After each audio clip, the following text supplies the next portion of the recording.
Good morning, Unleashed Lund loyalists. Thanks for tuning in live each weekday at 8 a.m. on YouTube, Instagram, and X.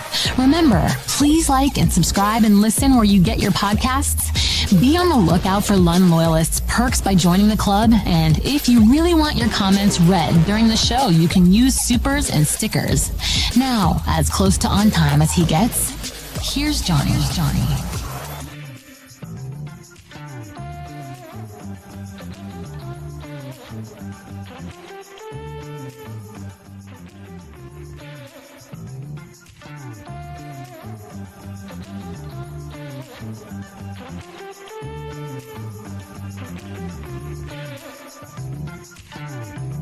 Oh, hey there. I think I need to update it because it said good morning. It is not morning.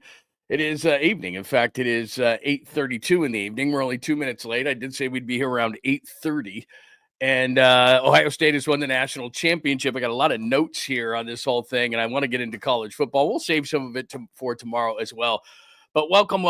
We did promise this morning we are normally here at 8 a.m. weekdays, Monday through Friday. And so what we do is we decided this morning as a group that we were going to do a post-game show tonight. Little did we know that the Celtics were going to blow out the Warriors 125-85. We probably thought that because, as you see, we still have a chalkboard despite the fact that we are doing a post-game show.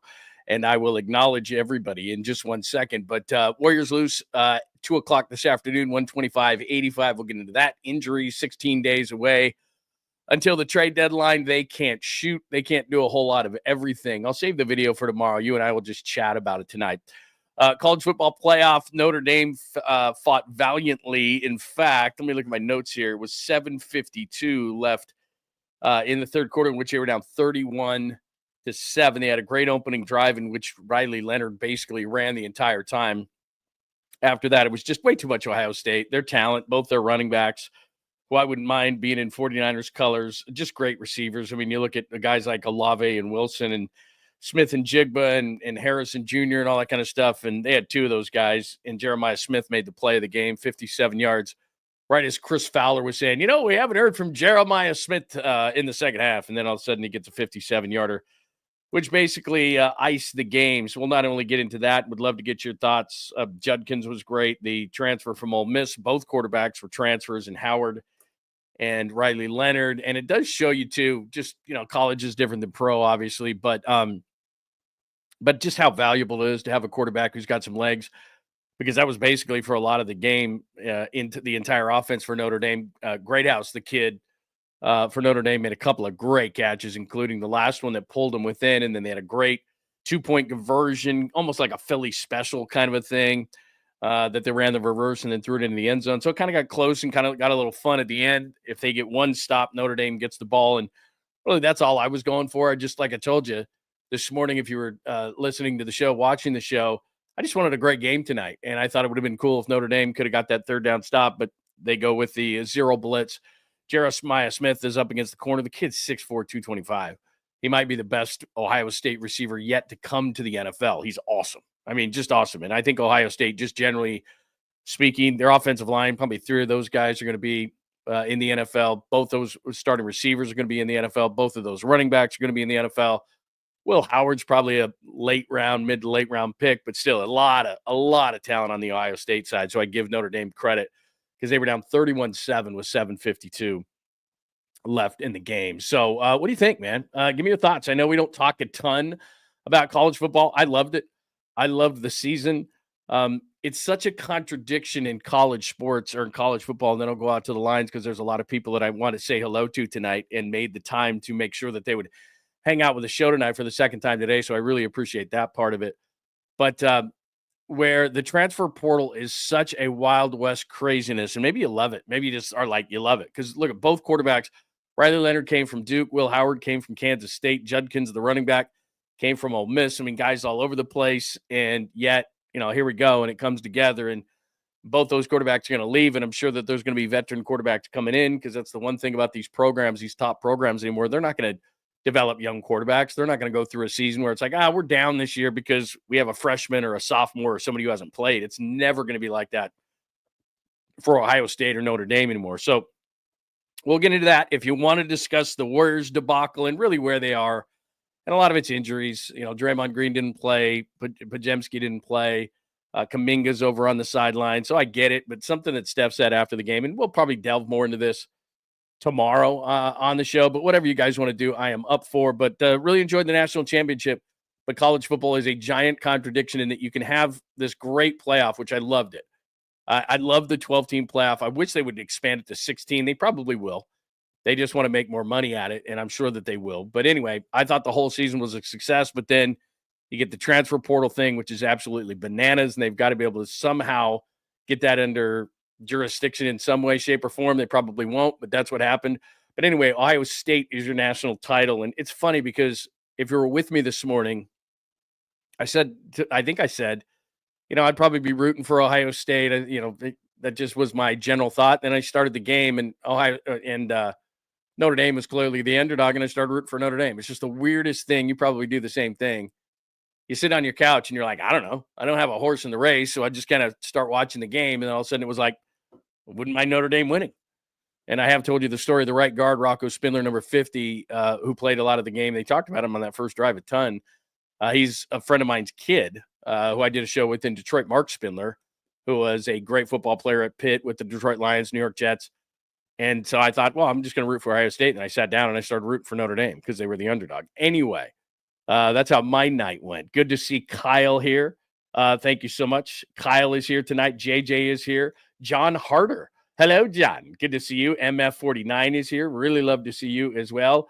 What's up, Estimate Diaz? Good to see you as well. Nick J. London Knight. Let's fucking go. I hear you, brother.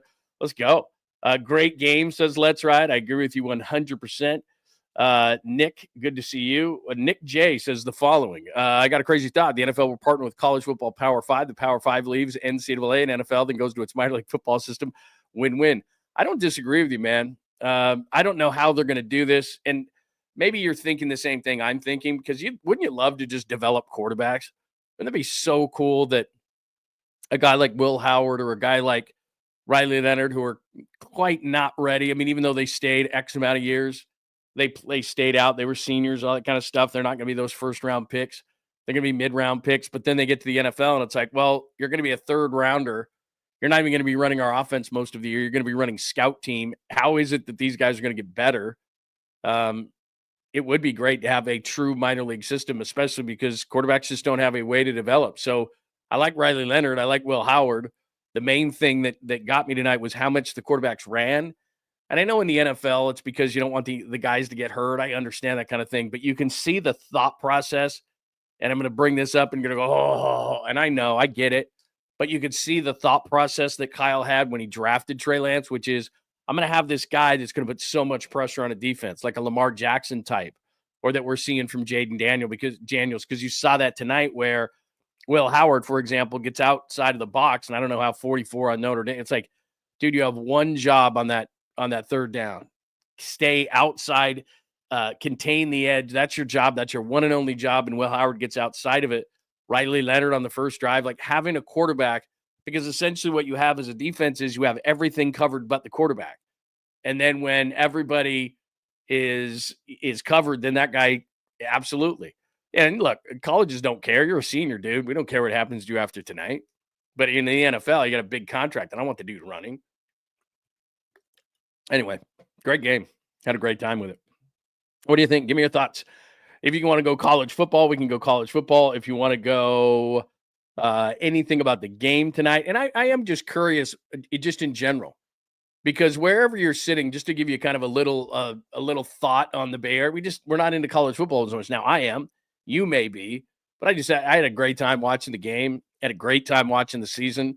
I think they should expand the playoffs, but every time I think about the portal, I just scratch my head. Like these kids who played in this national title game, like Downs, that really good safety, and a bunch of these different guys.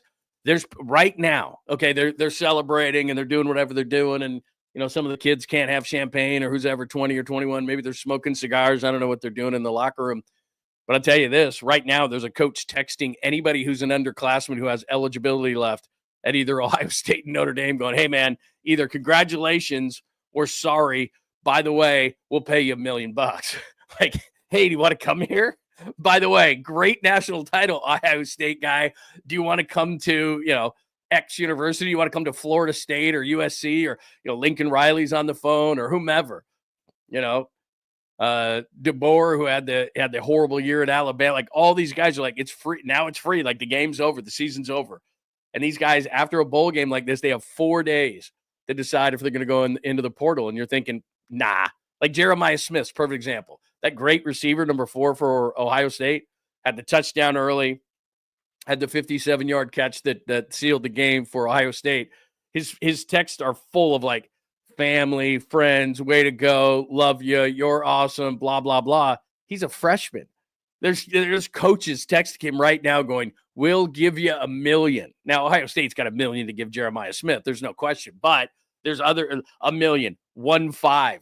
They're like an auctioneer. Hey, who's got 1.5? He's got 1.5. Who's got 1.6? So I hear 1.6, 1.61, 1.65, 2 million, 2.2, 2.3, 2.5. Sold to Alabama for $2.5 million. Like, I mean, it's the Wild West, man.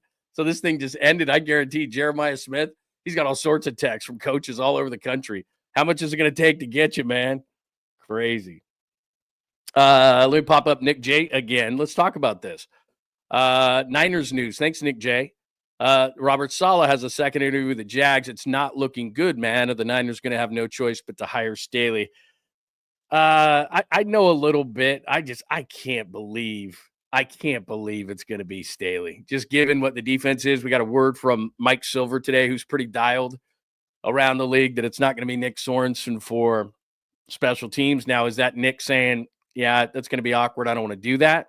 And maybe he's got a better offer from somebody else. I know that Kyle really likes him, wants to keep him, but it's not going to be as special teams coordinator. By the way, I am shocked. Maybe you know nothing of this, and this is stupid, and this is, ridiculous. But Bones Fossil, who he was the one who came up with this new kick rule, whether you love it, whether you hate it, whatever. He's one of the best special teams coaches out there. He was with the Cowboys, and they fired Mike McCarthy. So everybody on that staff is free to go elsewhere. And Bones Fossil, I think, went to Indy today. And I'm thinking to myself, maybe the Niners already have a special teams guy in mind, but I know that Bones Fossil, the son of the late Jim Fossil, is one of the best special teams coaches out there. He came up with this new kick rule. So if they're going to keep the kick rule, you would think that the grandfather of the kick rule would be the guy who would kind of know all the intricacies of it. I would think that they would have wanted this guy. Now, maybe they didn't get a chance to interview him. Maybe they didn't have interest in him. I don't know, but I would have thought that would have been a guy that certainly would have been in line to be the 49ers special teams coach. And then as far as Saleh, let me go back to something Nick said right there, is that, Michael, good to see you, man. I'm glad you can catch me live. Absolutely awesome that you would be able to catch me live. Thank you so much, man. I appreciate it. By the way, nothing off limits tonight, just because we're doing a post-game show for the Natty, and I always hated that, for the national championship. Ohio State wins at 34-23 after a late charge from Notre Dame. Whatever you want to talk about, we are cool with. So as Nick J says, as far as Saleh, I guess they're impressed with Saleh in Jacksonville. The other ones, sadly to me, the Raiders, for example, I think that those were just Rooney rules, because obviously Robert Saleh is a minority, and I hope that's not the case. I hope they really wanted to give him a shot. The Raiders lost out on Ben Johnson. If you didn't know that, Ben Johnson is going to gamble his money on Caleb Williams. I don't know if that is great. You know this, when you are a head coach, you want to be aligned with that quarterback. And I would have thought maybe Ben Johnson goes to the Raiders only because you have the influence of Brady. You're in Vegas there. And here's the other thing. By the way, nice, Nick J. Very nice, man. I owe you big time. I got to pop that up right now. I'll stop right in the middle of what I'm talking about. Nick J, I will have a Big Mac later. I take the onions off a Big Mac, though. But I will have a Big Mac. Thank you very much, Nick. Much appreciated. You are my man. Thank you so much for donating to the show tonight. Really, really, really appreciate it. Thank you, Nick J. I got to leave that up there for a while. Thank you, thank you, thank you. Really appreciate it. But I was talking about the Raiders gig. But here's the thing about the Raiders gig. Then I'll get back to Robert Saleh. And there is a tie in there with Robert Saleh. So they don't get Ben Johnson.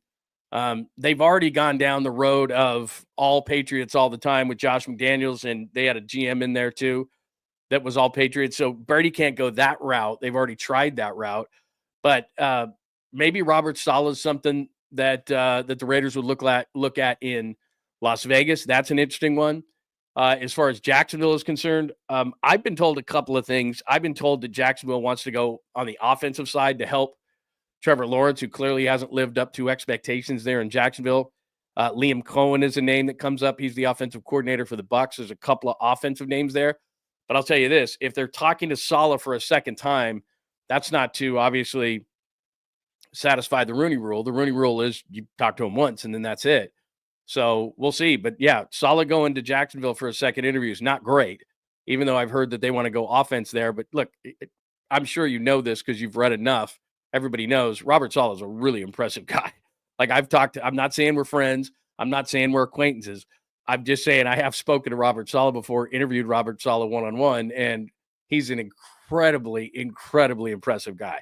He's very well put together. He's very well thought out. He doesn't say stupid stuff. Certainly the Jets were not his fault. We saw that when he left. So David says, interviewing the Dodgers next. You're not wrong, man. We can get into the Dodgers if you want. By the way, I got a new website up that I'm going to show you in a second. And I do have a bunch of blogs up there, and I did write about the Dodgers, so we can get into that too.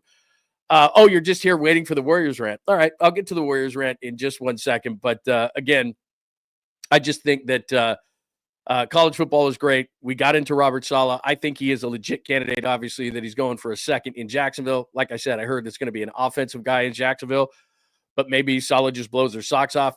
And I would think, given what Tom Brady knows about being a leader of men, that and having worked under Belichick for all those years, that he certainly would be talking to Robert Saleh, not just because they have to satisfy the Rooney Rule, which I really think sucks.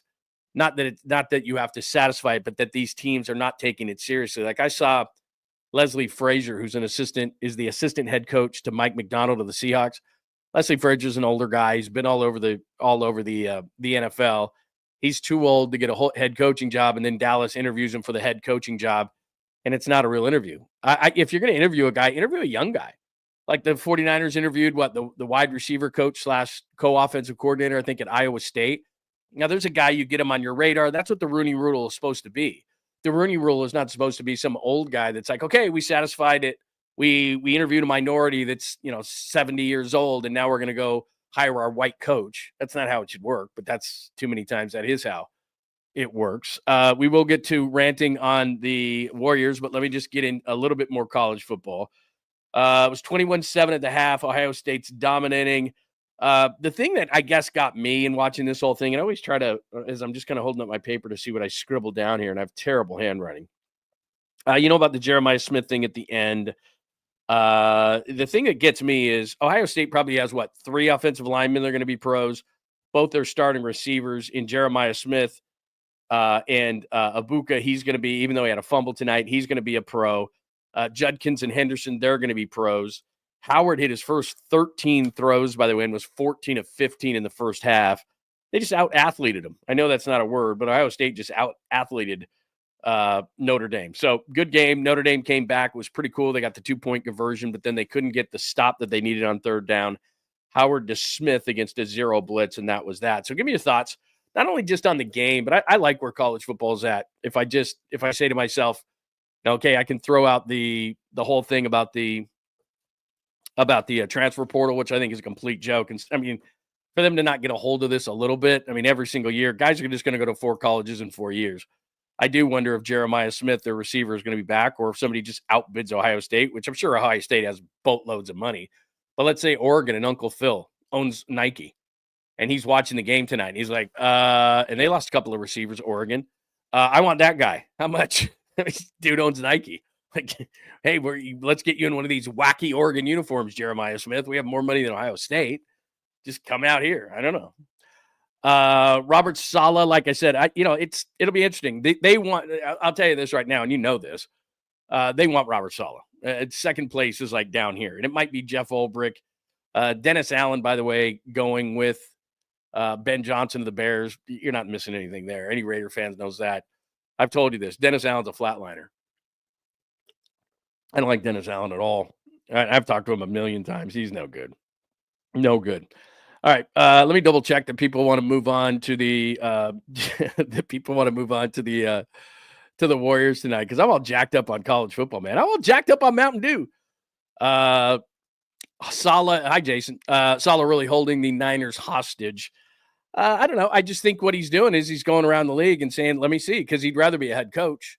I know that he'd be the highest paid defensive coordinator. And you know what? It may be. And I've said this from the beginning. I always thought that Robert Saleh was going to have to go through a couple of years, run a couple of defenses, kind of get the Jets stench off of him. But I think that they look at Woody Johnson and the mess and Aaron Rodgers and all the things that went on in New York and just said that's not on Saleh. I mean, some of it has to be.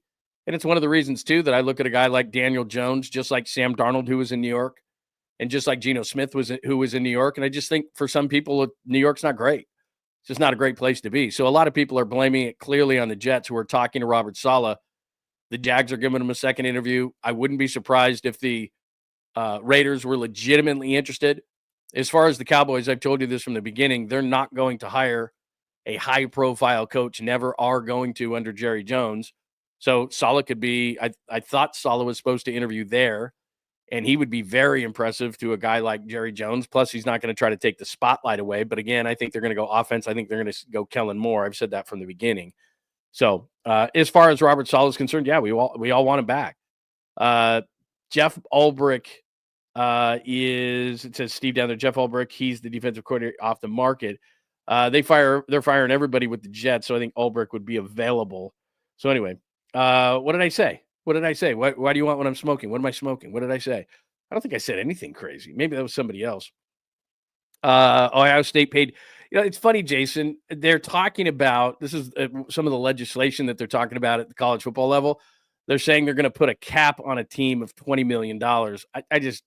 I don't see that. They gave these guys money. They're talking about a lot of different things in college football. The problem in college football is who's in charge? Nobody really. Nobody's really in charge. And so, did Ulbrich go to Atlanta? Did I miss that? Okay, my bad. Sports Fan says Ulbrich went to Atlanta. Okay, there you go. So I don't know who their second would be. That's a great point then. Ulbrich went to Atlanta. I must have missed that. I apologize. If he's off the market, if Saleh's off the market, Dennis Allen's off the market, who I'm not a big fan of anyway.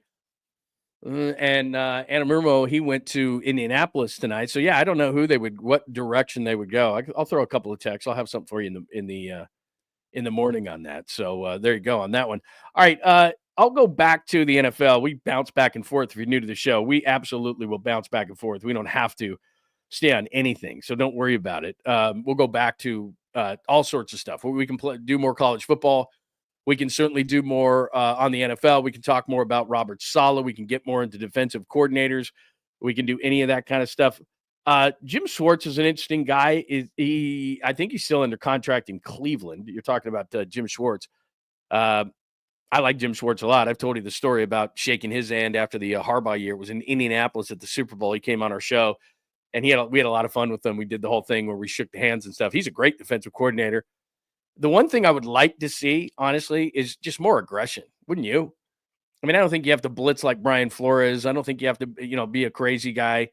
Tampa Todd Bowles blitzes a ton. I don't think you have to be that kind of a crazy defensive coordinator. But I do hate that they're last in the league. I do hate that they sit back. I do hate that they, the Seattle-style defense, which is kind of not in vogue right now. It's more like Mike McDonald, where you're throwing different things and different movements. And, your defense is never going to be like offense in terms of what they can do. But I would like to see some aggression. I mean, this year, even without Nick Bosa in, and it was like you clearly have to blitz to get to the quarterback. The Niners did none of that. And Kyle did say in his end-of-year press conference he still likes this defense. He likes the Seattle-style defense. So I don't know that he's going to go too far away from it. But I will say is, again, you look at the Eagles, you probably saw that stat, and you probably maybe already knew it before that divisional game. But I mean, the Eagles were last in everything last year, just about. And then you bring in the right defensive coordinator, and all of a sudden you're like, well, it's not the talent. I mean, could the 49ers use some more talent on the inside, interior defensive line? There's no question about it. Could they use more, could they use an edge guy at 11? Absolutely. I mean, there's a lot of different directions they can go. I'm nervous about the secondary. I'm nervous that someone will give Dre Greenlaw a multi-year contract, all those things. But they'll have enough talent defensively, but they got to go out and get a really good defensive coordinator. And the whole reason Nick's not there, Nick Sorensen, he's just too young, and you're in a Super Bowl window. You got to hire a guy who's good. And you're right about this. I will say that a lot of people that are kind of freaking out a little bit, if they don't get Saleh, and he is going for that second interview in Jacksonville, a lot of the veteran guys got snapped up fast. I mean, really fast. So they're definitely sitting back going, man, it's Saleh or, makes it. And there's a good point right there. I mean, you're right, JP. I mean, why are the 49ers waiting until the last minute? Most, if not all, the coordinators will be gone soon. They're waiting on Saleh. I mean, it's clear. I hope you're not right, Steve. Rumor the second choice is Brandon Staley. Look, he was great with the Rams. He gets a really bad rap because he was a bad head coach. There's a lot of coordinators that are bad head coaches. We know that, right? Like Ben Johnson's going to the Bears, and everybody assumes that he's going to do exactly what he did with the Lions. They have some decent talent. They don't have Lions talent, and Caleb Williams has got a little ways to go, or a lot of ways to go. So to be completely honest with you, and I think we're all in this boat, and anybody who tells you differently, I think is wrong, is that I don't know if Brandon Staley's a good defensive coordinator. He was 1 year, as you said, with the Rams. He was a really bad head coach that made Dan Campbell seem extremely conservative way too many times on fourth downs. I would certainly like him to get into Kyle's ear so that Kyle's a little less conservative. But Brandon Staley's got a bad rap. I do know this. Kyle Shanahan greatly respects him, thinks he's very, very smart. So I wouldn't say that it's out of the question that he would be the defensive coordinator. What problem I would have, and I think a lot of the problems, and I'll speak for the fans for a second, which is never a good thing, but I always do it, which is Brandon Staley was part of the defense that was just got the actual coordinator fired. So you scratch your head and you go, all right, the coordinator got fired, but the guy who was overseeing the coordinator, the guy who was kind of the advisor because he was a veteran guy, Brandon Staley, who we don't really know what he was doing, but he was advising the defensive coordinator of the defense that wasn't very good. That guy is going to be the defensive coordinator now. I mean, I'm not the smartest guy in the room, but that seems not so great. I mean, that would be my reaction to it. That would probably be most people's reaction to it, is like, well, I don't know. Hi, Jesus. Good to see you. Let's go back to college football for a minute. Notre Dame outcoached. I would say, but there are aspects of that, no question. Players play, coaches coach. I think, like I said, 44 not setting the edge on the Will Howard run.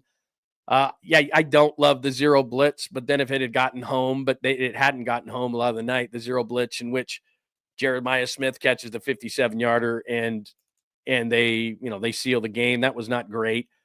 But I look at Ohio State's just pure talent, both running backs, both the top receivers, 3 or 4 of those offensive linemen, they're all going to the NFL, all of them. Every single one of those guys are going to the NFL.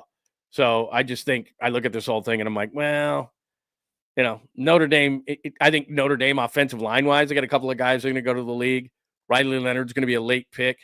Maybe a couple of those defenders. They had a banged-up defensive line.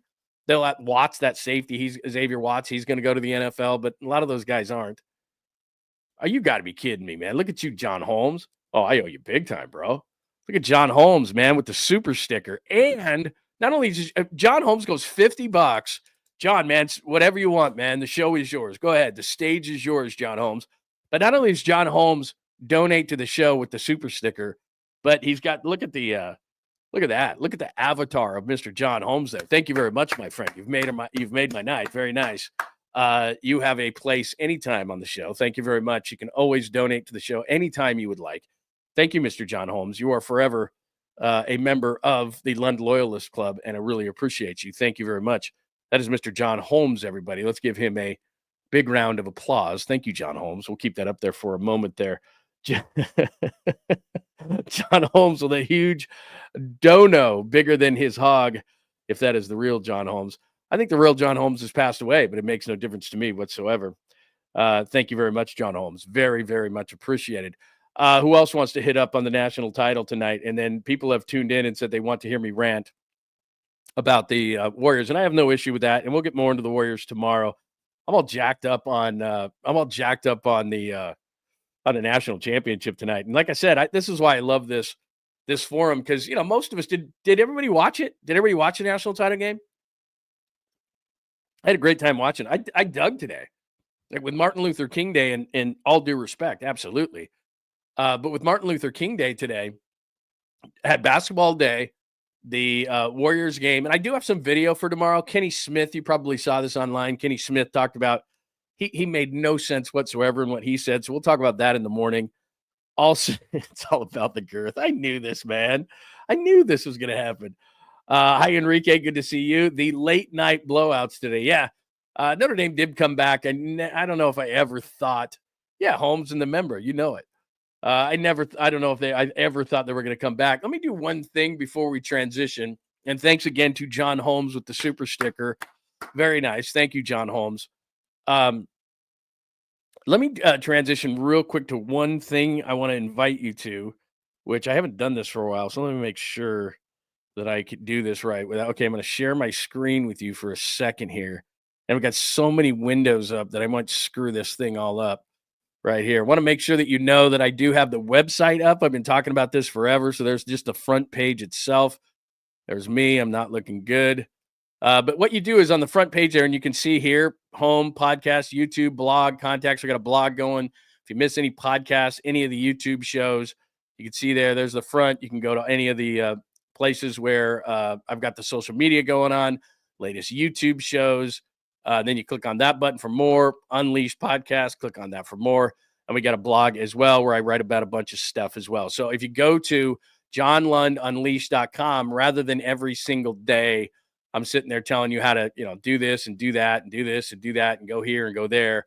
All you have to do now is go to the website, and everything is in one place. That's johnlundunleashed.com. So you can go there anytime, and you can, rather than going to 100 different places, you can just go there. So just wanted to make you aware that thing is up and running. So we are good to go at johnlundunleashed.com. What else do we have in the national title game? If you want me to rant on the Warriors, I can rant on the Warriors. Edit that headshot. It looks like a floating head because there's no neck. Yeah, that's fine. That's solid. That's very solid. Let's see. What else do we have? A lot of girth discussion after John Holmes makes the major contribution. Thank you, John Holmes. Once again, we appreciate it. I'll keep that up there for a while because I really appreciate the super sticker from Mr. John Holmes tonight. Very, very nice. By the way, it is awesome to have everybody in the house tonight. By the way, thanks to Nick J as well for the $9.99 contribution. Very, very much appreciated on this night. I'm digging the night shows. So again, we are all about the feedback on the show, and you know that at John Lund Unleashed here. We're all about the feedback. So if you like the night shows, you're into the night shows, we do the 8 a.m. show Monday through Friday live, and then we post a bunch of stuff after, so you can always look at that. But if you want to do more night shows, I am digging this. I am very much more awake at night. I'm going to do both. It doesn't matter. I'm going to do both shows. But if you do like the night shows, just let me know. Hit me up right here. You can do it on YouTube. We're live on X right now and live on Instagram as well. So any of those things you can do. But I am digging it. I am definitely digging it. All right, let's go. Steve says rant on the Warriors. All right, let's do it. Let's hit up on the Warriors. Let me give you this. If you missed the game tonight, and yeah, man, it was ugly. I mean, there's just no way about it. Now, I will say this, and we have a philosophy on the show, and you know what it is. There are things called excuses and things called explanations. So which is it? The Warriors now at 21-21. They get blown out 125-85. Steph Curry goes for 18. Not great.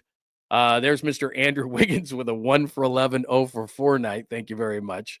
The starters actually beyond Steph, and Steph clearly, as you can see right in front of your face there, did not have a great night. So he has 18.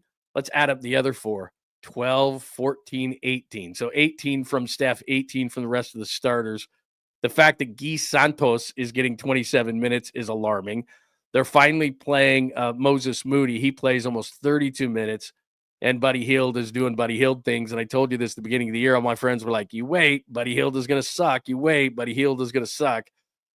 He plays 22 minutes. He just hasn't been very good. So, yeah, the injuries are a factor here as I talk about injuries as excuses or explanations. But like I said this the other day, it gives me no pleasure to say that this thing is done. I mean, you put Draymond Green in there, are they better? Yeah. You put Kuminga in there, are they better? Yeah. You put Podziemski in there, are they better?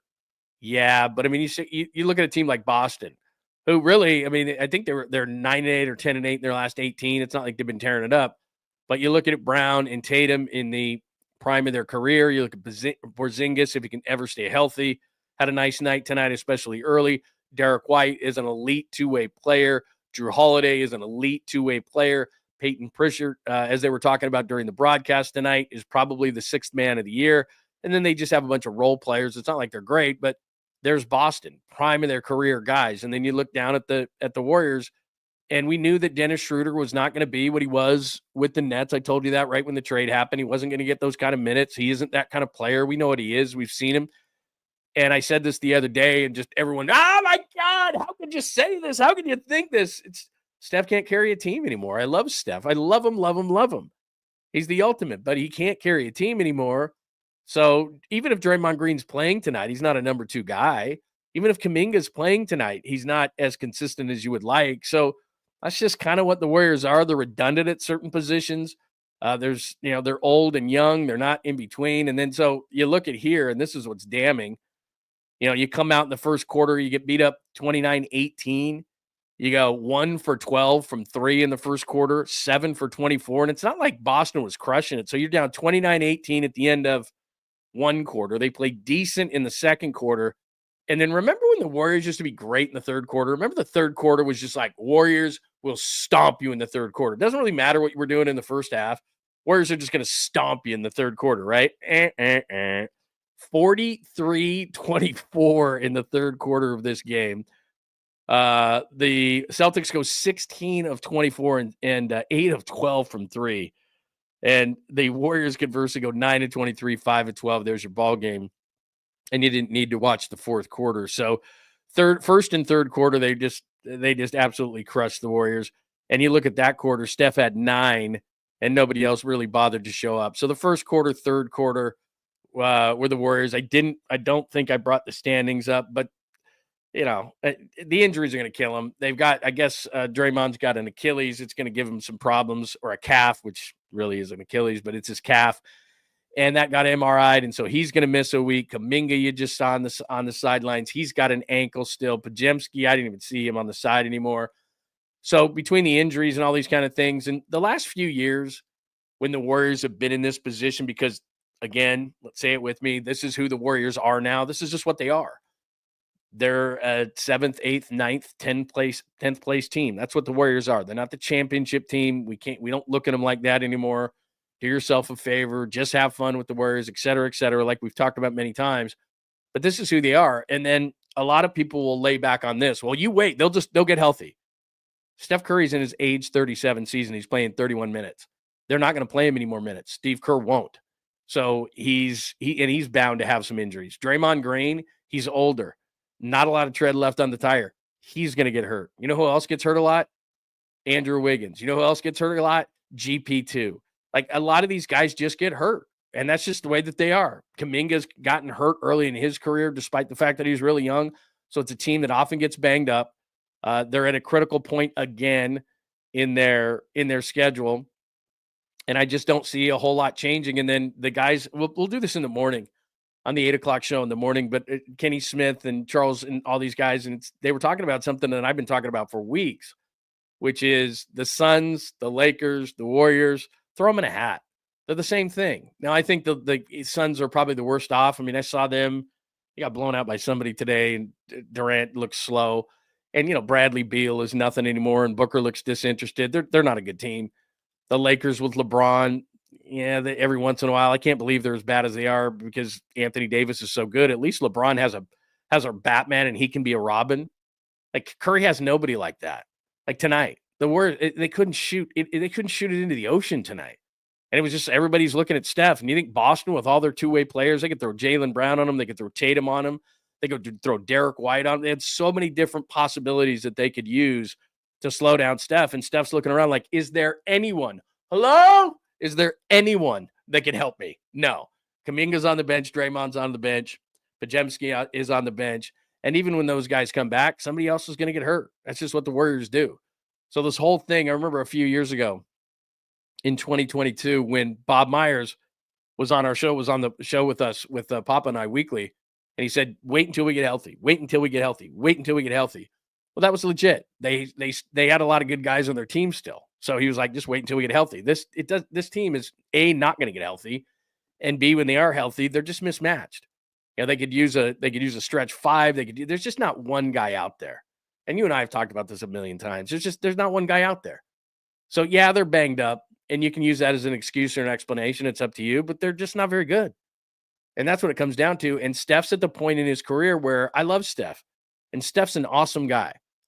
But the fact that they had the number 2 overall pick and couldn't get Steph a Batman and he could be Robin, the fact that Kuminga hasn't stepped up to be that player, whatever you want to blame it on, Draymond Green's always been a really, really good role player, maybe one of the best role players in the history of the game, but that's what he is. So he's not going to all of a sudden morph into somebody. I mean, he's hitting a few threes, but he's not going to morph into somebody that's going to be the sidekick and be that number 2. He's always kind of a really good role player. So there's just not those guys to step up. They have a redundancy of guys. They have some guys who can shoot. They have some guys who can hustle. They have some guys that can do a little bit of everything, but nothing outstanding. Trayce Jackson-Davis has made a little bit of strides from last year. Podziemski has gone backwards. What this team was relying on was Kuminga would make a big jump, and Podziemski would jump, and Trayce Jackson-Davis would jump, and Buddy Hield would be that guy that we saw early in the season, and none of those things are happening. And Steph Curry, ever so slightly, is just kind of regressing. Not greatly. I'm not saying he's not a great player, because he is. I don't know that he's a top 10 player in the league anymore, but he's transitioning to the point where he needs a Batman to be the number 1 lead, and he can take a breath. Like, I can be the Robin here, a really, really good Robin, but he needs to be a Robin, not a Batman. And the Warriors don't have that. Is that a decent enough one? Maybe they should have kept Klay. I'll tell you, I don't know if you saw this today. Klay scored 7 points and the Mavericks lost 2. I can't remember who they lost to. And he had he had an opportunity for a 3-pointer to win it. He missed it. Klay had 7 points, and I think it was 1 of 2 from 3. They still don't have Luka in Dallas, and they're struggling. I was trying to think. Kyrie went for like 33.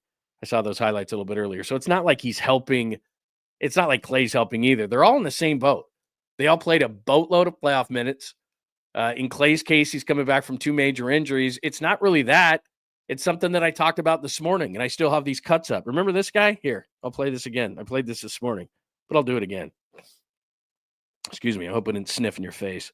Remember this guy that they shouldn't have traded? Remember they said we're not going to mortgage our future, but they did? Feet. He had 16 and 9 against Phoenix the other. Yeah, let's watch the highlights. I'd rather just watch the highlights. Remember this guy? Yeah, he went 5 of 6. He was 8 of 15 versus the Warriors the other night. He scored 38 points, and he hit 5 of his first 6 from places like that. Now, if you're calling me out, he did score 11 against Sacramento the next night. But wouldn't it be nice to have Jordan Poole right there? Wouldn't it be nice to have Jordan Poole right now instead of not Chris Paul? He was pretty good the other night. That guy. He was pretty good the other night. Let's just watch one more just for the heck of it. When they said they wouldn't mortgage their future, they already did mortgage their future because they were upset and they figured that Draymond Green and Jordan Poole couldn't coexist. And I'm not saying that I'm not saying that Jordan Poole would save this team, but wouldn't it be nice to have Jordan Poole? That's all I'm saying. Is that, I was watching that. We talked about this morning. If you're with us, it would just be nice. Be nice to have him. Be another scorer. Nobody could shoot worth anything in the game tonight. So, kind of be nice to have that guy. And look, every other night he's not great. I understand that. But as John Lynch said the press conference like 2 weeks ago, we're not in the business of giving good players away. He was talking about Debo, which I'm not sure that I believe that. But if I'm the Warriors, I'd be like, I'm not in the business of giving good players away. So, look, Jacob's saying he's not doing much in DC. Let me just double check because I think he is. He's having a much better season than he did a year ago. And look, I'm not saying Jordan Poole would fix everything that ails the Warriors at this particular point, but I'd say that he's would be helping a little bit. I mean, there's Jordan's numbers right there. You want me to pop that up on the screen just for the heck of it? How old is Jordan Poole? He's 25. I mean, can we agree with this? Can we just agree to this, that it wasn't great trading Jordan Poole just because you couldn't coexist on the same team? And what I would have done in that whole situation is I would have sat down and said, hey, man, you're let me see that. There you go right there. You're Draymond Green. You're a leader of this team. I mean, I could use 22 points, 3 boards, 5 assists. Field goal percentage is not great at 43, shooting 39 from 3. Again, I'm not saying Jordan Poole's the answer to all that ails the Warriors, 43% from the field, 41% from three. Was not great against Sac, but then look at what he did against the Warriors. He was like, I am getting them back. So in his last 5 games, 13, 20, 18, 38, 11, and he's 25 years old. I'm just saying, it probably would have helped. Probably would have helped a little bit. That's all. That's all I'm saying. John, see, a lot of people, hi, John Holmes. I owe you one too. So whatever you want to say, you're on the board. Everybody loves Miles Turner. A lot of people like Miles Turner, right? I mean, I get that a lot. And I was too, man. I don't mind. No, yeah, again, I'm going to pop this up there because you're right. Hi, Uncle Looney. Poole averages more turnovers than Curry, more fouls than Draymond. Come on. I'm just saying, I'm comping it to keeping – I'm just looking at the trade. Their trade for Chris Paul, which got you absolutely nothing. Now, did Joe Lacob save some money? Woohoo! Good job, Joe. Your team's gone from 450 to 1.9 billion. You could probably afford it. I know you don't want to go over the tax. I know this, that, the other. I'm just saying that Jordan Poole and a 2030 first-round pick to go to Washington because Draymond Green couldn't get along with Jordan Poole, I don't love that. I don't love that move. Am I wrong? I'm not saying Jordan Poole's perfect. You are 100% correct, Uncle Looney. I'm not saying he's a perfect player. He's out of control. He's inconsistent. But when you get the 28th overall pick to do what Jordan Poole is doing, I don't know, you might want to keep that. And the other thing that makes it a giant contradiction to me is that when they say, well, we don't want to mortgage our future. Well, you already did. You gave a now 25-year-old guy away for a guy who, what's Chris Paul, 39? And you got nothing for Chris Paul. Chris Paul just walked away, went to San Antonio. You got nothing for that. Yeah, Klay has not been good. Klay has not been good. That's not a move where the Warriors made a mistake. They replaced him with Buddy Hield. That hasn't worked out really well, but okay. What else do we have on this? And again, if you're new to the show, I love it when you don't have to agree with me. I'm not sitting here going, look, this is the way it goes. I'm not saying it's exactly a democracy on this show, but it certainly is not something where you can't disagree with me. That is not this show. KD should have stayed. Hi, Joe Schmo. Good to see you. Yeah, I often think about that. You know, KD has bounced and bounced and bounced, and he's one of those people, and we probably all have friends like this, where you think it's always going to be greener on the other, right? The grass is always going to be greener. Oh, I can't wait to leave. Oh, I can't wait to go. Oh, when I get to this job. Oh, when I get to this house. Oh, this girlfriend or whatever isn't good enough. And you keep bouncing and bouncing and bouncing. I mean, think about it. He goes to the Nets. James Harden says, I'm out of here. And then he and Kyrie are stuck on that team. And then Kyrie gets all pissy. And then Kevin Durant's the last one off that ship. And then he goes to the Suns. And they build this giant three. And they think, oh, my God, Booker. And now they go out and, and they get Beal. And all of a sudden, Beal went from like one of the top scorers in the league and he gets to a decent team in Phoenix. And he stinks. I mean, just flat out stinks. And I've told you before, there's a rule. You got to be very wary. And you got to be an old basketball fan to know this name. But you got to be really weary of guys who score a ton of points on bad teams. Because why? Because someone has to score. So we used to call it the Tony Campbell rule. Tony Campbell was a backup player for the Lakers in like the 80s, early 90s, whatever. In the 80s, late 80s. And then he got put on the Timberwolves. They were an expansion team, so he was on the expansion list. So he goes to the Timberwolves, and he scores like 18, 20 points a game. Gets paid a bunch of money to go to a decent team. I think he might have went back to the Lakers, and then he was crummy again. And people are like, the hell happened to this guy? And it was like, well, somebody's got to score on a bad team. Well, Bradley Beal was on a bunch of bad teams for years, and he's scoring 30 a game. Well, no kidding. He has the greenest of green lights. He scores 30 in Washington. Then he goes to a team, and he's never been on a good team. And him and John Wall were the backcourt for a while there. And then all of a sudden he goes to the Suns, and he can't play, and they can't get rid of him. And now Jimmy Butler wants to go to the Suns. What a mess they are.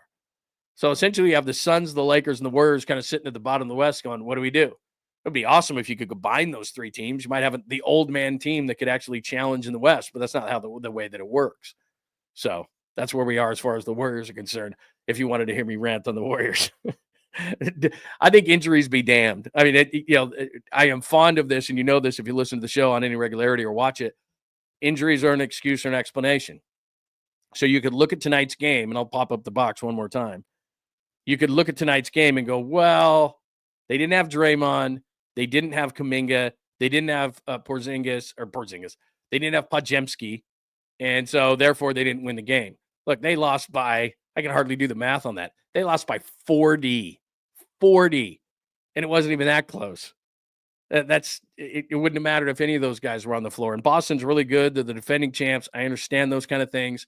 They've got a challenging schedule coming up, but they just didn't even compete tonight. They're just not very good. So you can put all those guys on the floor tonight. I still don't think they win. I just don't. And Draymond's not going to be around for a while. And I don't minimize. I'm not one of those people who minimizes Draymond Green's value to the Warriors. I think that he's got a ton of value. I think he's got more value to the Warriors than he does anybody else. So if they were ever to move him, he'd be valuable to a team like go home to the Pistons or something. The Pistons now, I think, are one game over 500. They won tonight. Cade Cunningham's a really nice player. They have a bunch of young guys on that team.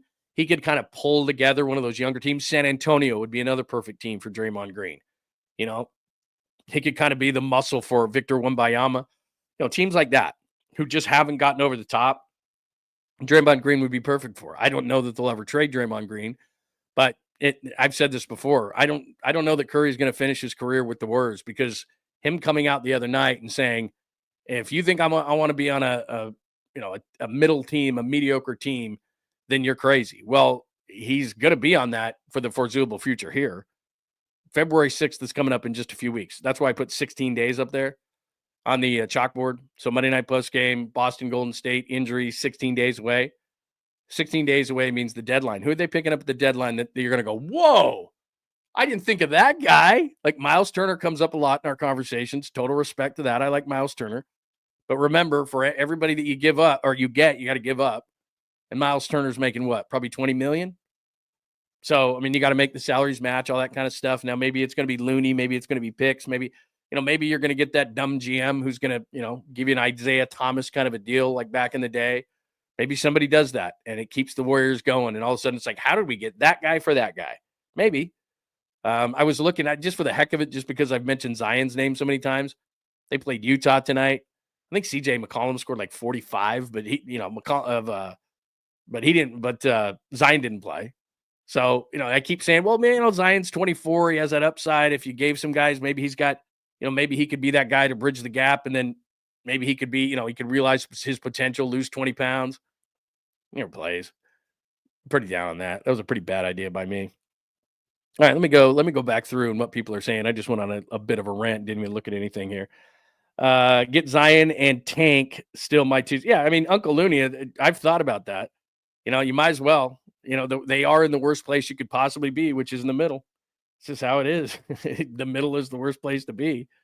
Pods has hit a ceiling bench player. Like I said, I like what Pods brings to the table. But when I heard that the Warriors he's untouchable. Podziemski is untouchable. And I'm like, are you insane? Do you even know what untouchable means? Like, to me, Kuminga's not untouchable. And he's not an untouchable player. What has Jonathan Kuminga done to make you think that he's untouchable? Like the Warriors have said that, we're having discussions, but Podziemski's untouchable. Kuminga's untouchable. Based on what? Like 3 or 4 games? It's one of my peeves, and you probably know this. One of my peeves is when somebody will put up what a guy's done over like 3 games. Like in the last 3 games, Jonathan Kuminga has 25, 22, and 20. God, that'd be great if the season was 3 games. It'd be great if the season was 5 games. The season's 82. Guys get here based on the fact that they are the best of the best in the NBA. These are the best of the best. So if you played a guy, let's just say we were playing summer pickup ball. I don't know, name a guy. Who's the worst offensive player on the Warriors? At least people think. I mean, let's just use Looney just for the heck of it, right? Even though he's not. Looney in a pickup game, in the summertime could score 40. Like, and not even really think about it. These guys can do that every once in a while. I'm not saying Looney's going to do it in a regular game because that's not his role. But these guys, I mean, like Tolbert's had a game where he scored like 30 in a game. He scored like 16 in a quarter one time. These guys are talented. They can play. They can crush everybody. When people go, oh, he sucks. He doesn't suck. He's in the NBA. Anybody who's in the league could play pickup ball and throw in 40. Like, these guys are talented. So every once in a while when a guy goes, and I'm not saying that Kuminga's not talented. He's super talented. And when he plays 30-plus minutes, we all know the numbers with Kuminga. I'm not saying that they should just throw him in for a box of socks. I'm not saying that at all. I'm just saying that there's not a young player on this team that I would consider untouchable on the Warriors if I could extend Steph's window, but I just don't see a guy that could do that. Anyway. What are you talking about with Eldon Campbell, John Holmes? See, this is what happens. If I don't look at the chat for a while, then you all get into this conversation, and then I lose out on it. Oh, here we go. We're going. See, 49er Faithful has brought up Brock. I'm not going to fall into the Brock trap. What else do we have? Let's see. Should have moved CP3. See, I'm with you. In the offseason, Joe, I don't know why. And CP3 even gave him a window. He said, all right, because he could have opted out right away. And they said, could you give us a couple of weeks? They tried, they still couldn't make it. And look, I'm with you. Can you imagine Poole and Curry in the defensive backcourt? Scary. No doubt. There's no question about it. All I'm simply saying that is that if you have assets, then what you try to do is you're going to try to maximize those assets. They did not maximize the thing that is Jordan Poole. That was something where you looked at it and they said, you know what, these two guys can't coexist. And I keep hearing what a great teammate Draymond Green is. If Draymond Green's a great talent, or excuse me, a great teammate, then why couldn't he and Jordan Poole sit down and go, hey, bro, sorry. Like, guys have punched guys before. It happens. And if it was two established guys, like, let's say, well, if Green punches Curry, then Green's gone. But, if you have two light guys and they're under contract, like if it was Kevin Durant. Now, Durant left, but if Green had punched Durant, sorry, Durant's staying. I'm not moving Kevin Durant. Like, I'm not trading Kevin Durant anywhere. Sorry. You guys got to work it out. Like, there's certain situations where on a team, guys don't get along. And I can't just turn around and trade a guy because you can't get along with a guy. I mean, I don't know if you saw this either. This is Jordan Poole after the game. This was kind of funny. I played this morning. And listen to this. He catches himself here. He's like, yeah, I like all those guys over there. And then he goes, oh, I like most of those guys over there. Really good group, really good staff. Shout out to the fans. Saw a lot of 3 jerseys out there, a lot of JP3 jerseys, which is always really cool. And always get a lot of love. Spent some good quality time here, and it's dope to see it. Wait a minute. Did I miss that? Hold on a second.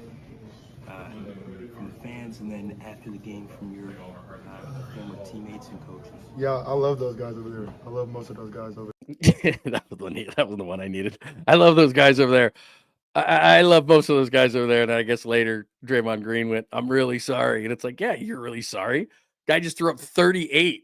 What are you guys looking for? Yeah, we can't shoot. That'd be nice. And like I said, he doesn't shoot well every night. I'm fully aware of it. He's not consistent. He doesn't play defense. I understand all the flaws. But right now, beggars can't be choosers. Wouldn't you rather have Jordan Poole than nothing? Isn't that a bad trade? Maybe it's just me. I don't think so. Who's got an old-fashioned going? Very nice, man. That's my favorite cocktail, by the way. Very nice. How do you do it? There are so many variations. I had an old-fashioned in Hawaii a couple of months ago. I was there visiting my mom, and they did a Kona coffee old-fashioned. It was outstanding. With the big cube. It's got to have the big cube and all that kind of stuff. I don't know how they did it, but it was a Kona coffee old-fashioned.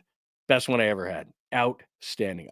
The fact that you're just pouring one right now makes me a fan of you, by the way. That's absolutely great. What else do we have tonight? Yep, Uncle Loon, I agree. It's hard to understand the direction of the team. Lots of mixed messages. They don't know what they're doing right now. They really don't. They're not going for a championship. They're not a championship contender. We don't need to flash up the standings because you already know what they are. When you're 2 years ago a play-in team, and then last year you're a play-in team, then the year after, like this year, you're a play-in team. What are you? You're a play-in team. Just like when they were winning championships and they were they were near the top of the conference and they'd go in the playoffs and then they would make a deep run. What were they called? They were a championship team or they were a championship contender. So when you're a championship contender and you get branded that, there's a reason. This is the 3rd straight year now where they're hovering 7 to 10. And probably they're closer to the 10 than they even are the 7. And I'm not saying the Western Conference at the top is pretty good. You look at Oklahoma City, they're legit. Or you look at Memphis, they're looking pretty good. Houston, which they lost tonight. But Houston, I think, is 28-14. That's a team that's legit. San Antonio is going the other way. When Dallas gets Luka back, they're better than the Warriors. The Clippers are doing it with smoke and mirrors. I know James Harden's having a decent year, but he's getting older. I think he's 35. They're doing it a little bit with smoke and mirrors. Are the are the Clippers. Denver's pretty good. They're probably going to need some more bench help. They need some depth. So, and then you start going down to the Lakers, the old guy teams, the Lakers, the Suns, the Warriors. Then the Spurs are too young. I wouldn't be surprised if the Spurs went out and tried to get, Jimmy Butler makes a ton of sense for the Spurs. But if I'm the Spurs, I'm not sure about that. But they need veterans. That's where a Draymond Green would help them. Draymond Green, a Jimmy Butler, somebody else. I know they have Chris Paul, but they got a lot of young talent on that team. They just need to kind of mix it a little bit better. They got the old and Paul and a bunch of young guys, and Wembanyama's obviously on the way up. So I wouldn't be surprised if San Antonio was better than the Warriors. So they realize they're not one player away, but they are where you most don't want to be. You can be at the bottom. Most people think, the bottom's the worst place to be. No, it's not. The bottom, at least you're in the lottery and you can get your pick of the best players. It doesn't mean you're going to hit. Remember, the Clippers were in it forever. Hell, the Warriors were in the lottery forever. If you have a bad front office, you take bad players. It doesn't matter where you're drafting, but that's supposed to be the system, is that we're going to give you an opportunity to get the best players. Being in the middle sucks because you're especially in the NBA draft where there's just not that many players. And look, the Warriors had their chances. They had the second pick. They blew it. They should have taken LaMelo Ball. They took Kuminga. They should have took Franz Wagner. They had opportunities. Seguin, the center for Houston, they took Moses Moody, and I like Moses Moody, but he's not Seguin, the center for Houston. There were their three opportunities to be in the lottery in the last 5 years or whatever it is. So James Wiseman, they should have taken LaMelo Ball, and this is an easy exercise to do, and we can do this in every single sport for every single team. But the three opportunities they had to extend this window, the Warriors, they took the three wrong guys. I'd rather have Wagner. Obviously, I'd rather have LaMelo Ball, and I'd rather have Sengun, the center from the Rockets. I mean, those three guys, you're never going to be perfect. But even if you hit one of those three, even if you had Franz Wagner instead of Kuminga, you'd be in a much better place. I mean, that's the kind of player you're looking for right there. 6'8", long, can shoot the three, is a two-way player. He's kind of what Clay used to be. I mean, he's not the shooter that Clay is, but he can defend. He's long. If you take one of those guys, if you take LaMelo Ball instead of James Wiseman, where are you? If you take Sengun instead of Moody, where are you? Maybe they don't play him. Maybe it's like Moody, because Moody gets in the game and plays well. I have nothing bad to say about Moody. It's just when you have opportunities, when you have picks 2, 7, and I think Moody was 14. I'm doing this off the top of my head. Where would you be with those three guys? Now, again, we can do that all day long with a bunch of different teams. I realize that it's not fair to do that, to play the draft game, because we could do that all day long. All day long we could do that. Damn, if the 49ers would have taken Mahomes at 3 instead of Solomon Thomas. I mean, on and on and on and on, right? Who did the Giants take instead of Mike Trout that year? What did Trout go in 09, like 27th or something? I know the A's took Grant Green. You didn't think you were going to hear that name tonight. Anyway, am I done ranting on that stuff? Do you want to go back to the college football national championship? I have all sorts of notes here that I haven't gotten to. If you just joined us, Ohio State beats Notre Dame 34-23. It was a good game until the end. Notre Dame came back, but Jeremiah Smith, that monster wide receiver, what is he, 6'4", 225? He's going to be a guy that's going to be a top 5 pick in the NFL draft. I have no idea how fast he runs, but nobody can cover him. Catches a 57-yarder down the right sideline on a third down that sealed that sucker. That's pretty good. Let's Ride says that Poole kid is pretty talented. All I'm saying is I know he's not a perfect player. I'm just saying I'd rather have him than what do they have to show for him again? Oh yeah, nothing. Because Chris Paul left for nothing. So anyway. Look at this one. Zion is young and a giant piece of meat that the Dubs could use. Yeah, that's one way to say it. Yeah, he is. He's incredibly athletic. He's always hurt. I think, and I've said this before, but if you're new because of the night show, and a lot of people are showing up tonight, and I'm having a ball hanging out with you guys tonight. All I'm simply saying on Zion is how desperate the Warriors are at this particular point. I would probably I would take a swing for Zion. He's 24 years old. You get him in the Warriors building. I think this is a good organization. He loses 20 pounds, and Zion Williamson could lead the NBA in scoring and be a double-digit rebounder. If properly motivated and in shape, which means losing 20 pounds. And here we are, all sitting here going, all he has to do is lose 20 pounds. I'm not an athlete. I'm just sitting here talking about athletes. But if he can go lose 20 pounds and instead of being 290, be, 265, so I guess that's 25 pounds, he could be a 28-point scorer and a 10-rebound guy. I don't know that he's ever going to be a great defender. He could certainly expand his game out to the three-point line. I'd like to see that. But let me ask you this.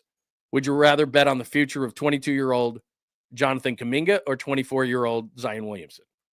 Would you say to New Orleans right now, here's Jonathan Kuminga, whatever, because Zion hasn't signed his extension, right? So I don't know what Zion's making this year, but would you go Kuminga and whatever?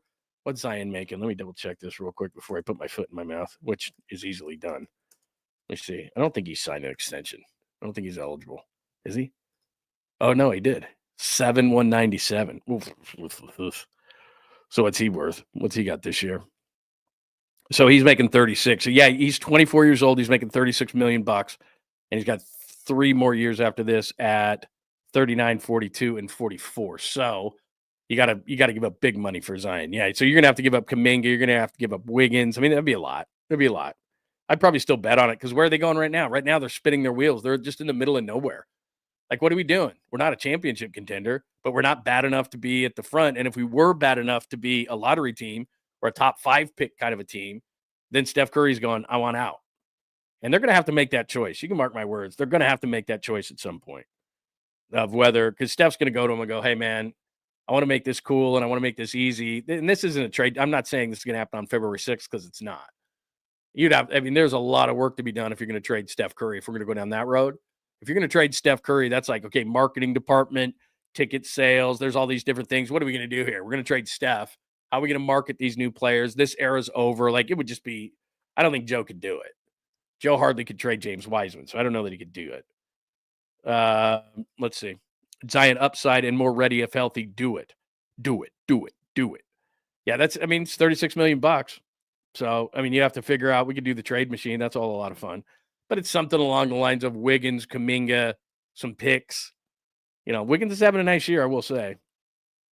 What else do we got? Yep, this is a good point. Let's ride. We're not a team that gets layups or free throws. It's just not in our DNA, so we have to shoot a lot of threes, and we will continue to do so. Is that was that a Steve Kerr? Let's see. Yeah, Zion much higher upside. I don't think there's any question. I say keep them both. What else do we have? Everybody's going crazy tonight. Very nice. Very nice. By the way, very nice. Oh, see, we're having okay. Mark Jackson is back in the conversation. I see that. I like this, man. Everybody's going at it. I knew once we started ranting on the Warriors, we would never get back to college football, but it was fun for a while. Yeah, here we go. All right, I'll go with you. Let's ride. Once Pods and JK return, we are at least the 8th seed. Well, that's still playing. We'll see. We'll see. I'm not real high on Pods right now. The only thing that upsets me about Pods, nothing personal against the kid, plays really hard. He's a nice glue piece. If you have a really good team, I think Pods would be one of those kind of guys. I think he can morph himself into like a Dante DiVincenzo. He hustles a little bit more than that. He's going to take charges. I like all that stuff about Pods. But in the offseason, and look, Markkanen has not had a very good year in Utah.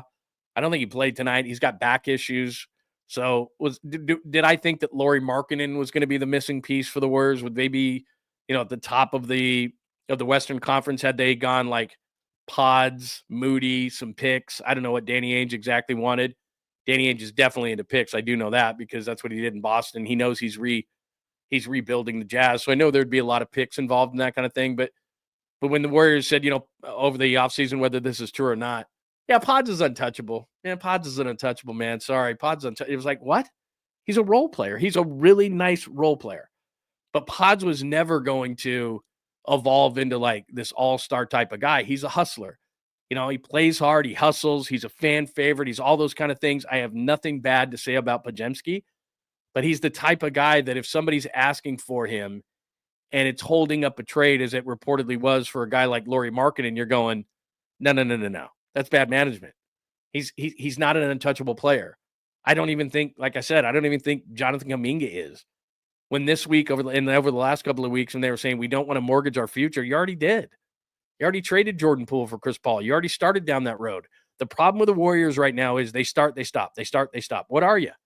Somebody asked about this earlier. You stop, you start. No, we're going to go two-way. Oh, no, we're not. We're going to trade, and I'm not saying Wiseman's great, and he got hurt, and he's in Indiana now, but it's like, okay, you trade Wiseman, you get GP2. You're going in a certain direction.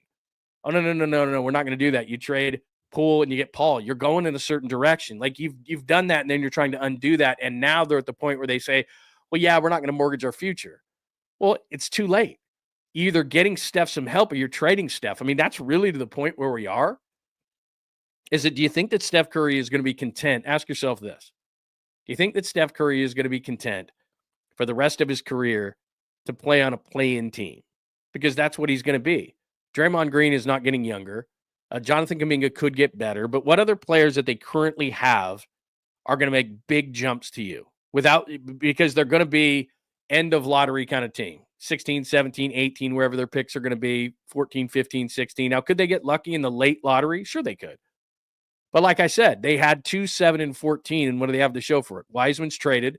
They won't play Moody for some reason, and Kuminga's still a question mark.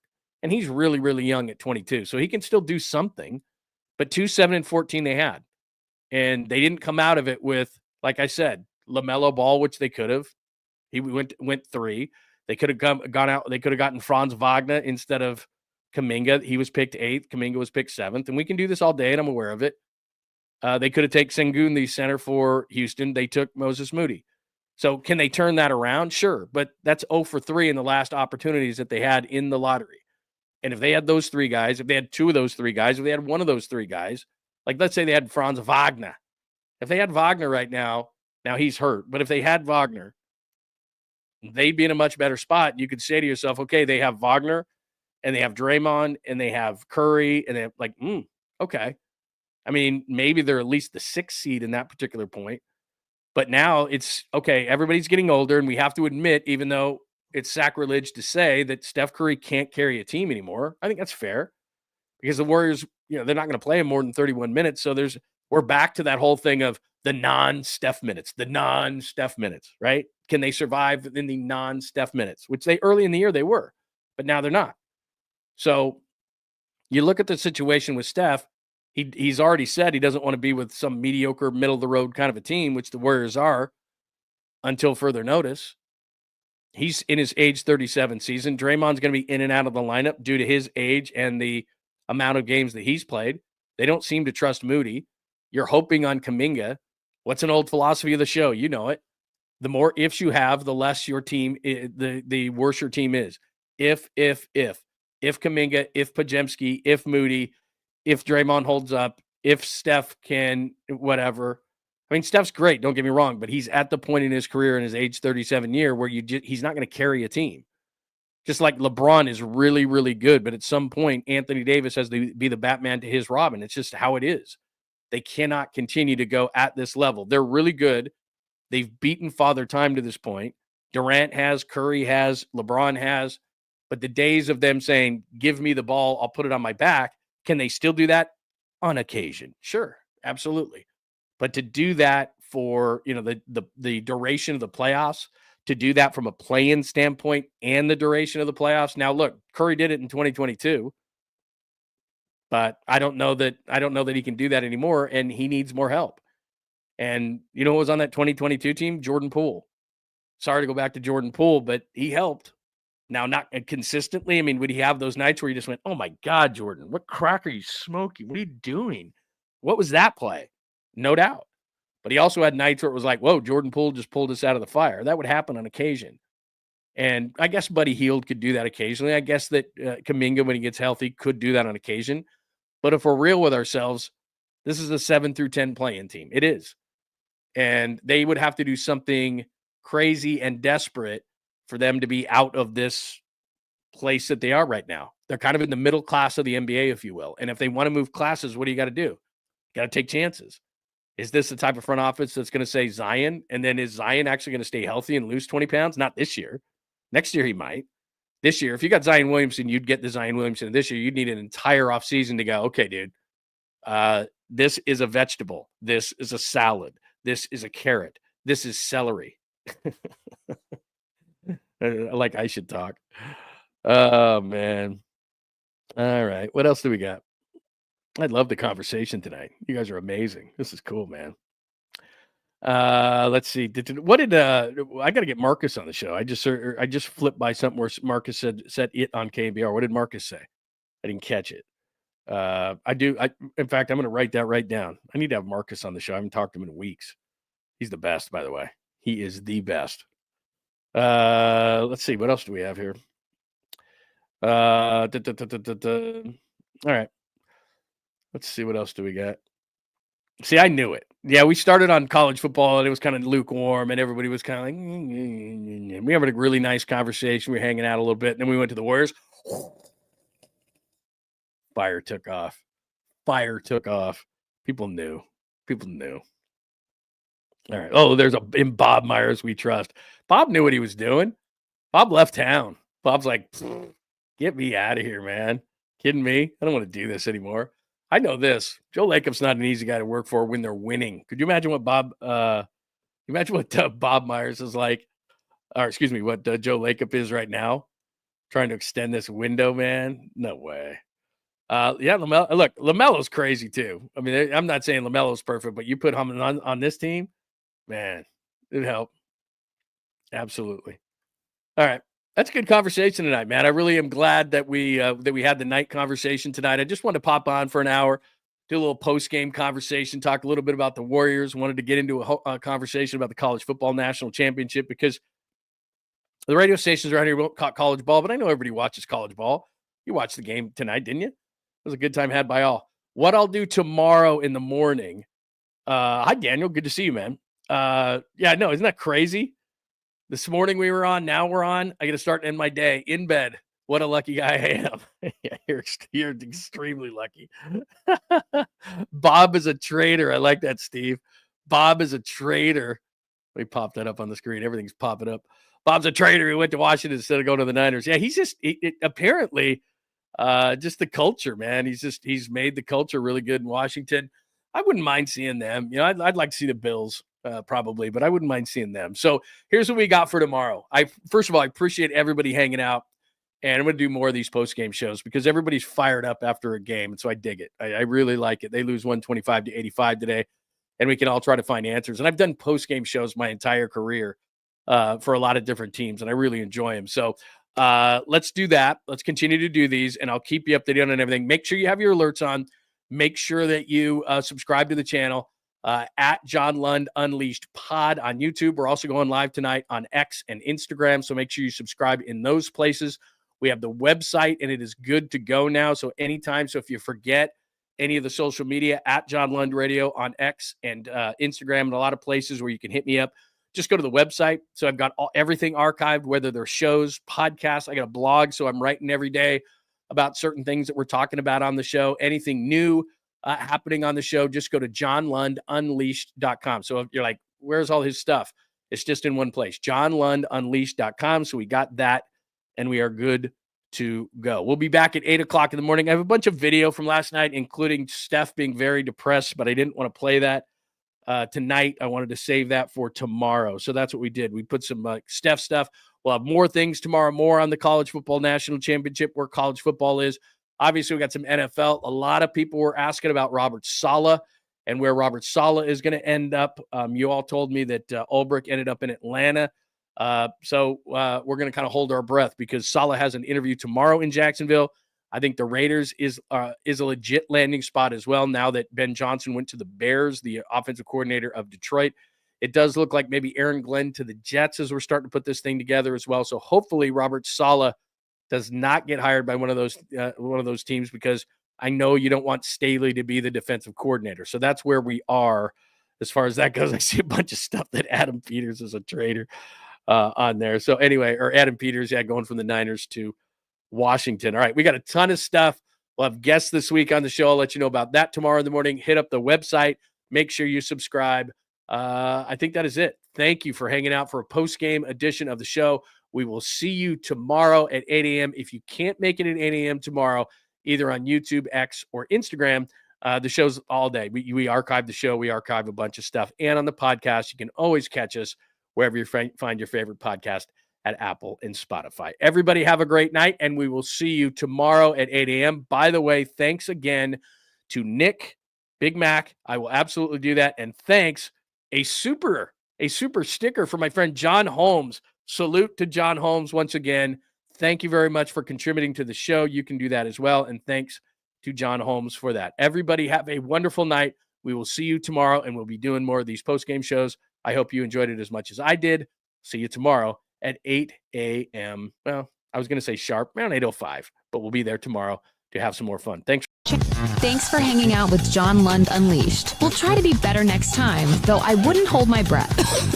Please like and subscribe on the John Lund Unleashed Pod YouTube channel. Watch live shows weekdays at 8 a.m. on YouTube, Instagram, and X. And make sure to have your alerts on for shows throughout the day or night. All things Lund can be found at johnlundunleashed.com. johnlundunleashed.com. Goodbye!